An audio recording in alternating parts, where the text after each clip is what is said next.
Happy morning. ఈరోజు వివేకవాణిలో regional president 12th regional president అయిన రమేష్ గారు తీసుకున్న సెషన్ శీర్షిక ఏమిటంటే ప్రయాణము భద్రత, ట్రావెల్ సేఫ్టీ అనే విషయం ఏదైతుందో చాలా అద్భుతంగా తీసుకోవడం జరిగింది.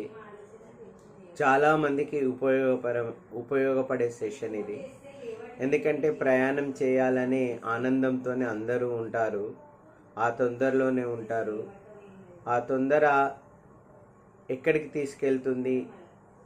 ఒకసారి ఒక కుటుంబానికి కుటుంబ పెద్ద యొక్క అవసరం ఎంతగానో ఉంటుంది. ఆ కుటుంబ పెద్దకు ఏమన్నా అవుతే ఆ కుటుంబం ఏ విధంగా ఉంటుంది అనే విషయాన్ని కనుల ముందు వారు ఉంచడం జరిగింది. కాబట్టి ప్రతి ఒక్కరు కూడా ఈ ప్రయాణ భద్రతను అనుసరిస్తూ వారు చెప్పిన అన్ని విషయాలను కూడా ఆకలింపు చేసుకున్నట్లయితే చాలా బాగుంటుంది. ఈ రోజుకు సంబంధించిన వీడియో యూట్యూబ్లో ఉంటుంది.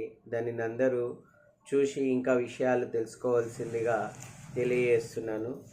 వారు చెప్పిన సెషన్ పైన నేను ఒక చిన్న కవితను రాయడం జరిగింది. ప్రయాణం సుఖమై సాగాలి, జాగ్రత్తల జ్యోతి మనలో వెలగాలి. పత్రాలు బీమా తోడు బలమై ఉండాలి, ఆరోగ్యం ఆనందం నిండుగా ఉండాలి. భద్రతే స్నేహితి, గమ్యం చేరదీసేది. ప్రయాణం విశ్వాసం అయితే గమ్యం విజయం అవుతుంది. ప్రయాణం విశ్వాసమైతే గమ్యం విజయం అవుతుంది అని చెప్పటంలో ఎలాంటి సందేహం లేదు, అతిశయోక్తి లేదు అనే విషయాన్ని ఈ కవిత రూపంలో మీకు చెప్పుకుంటున్నాను. ఇట్లు మీ శేఖరాచారి.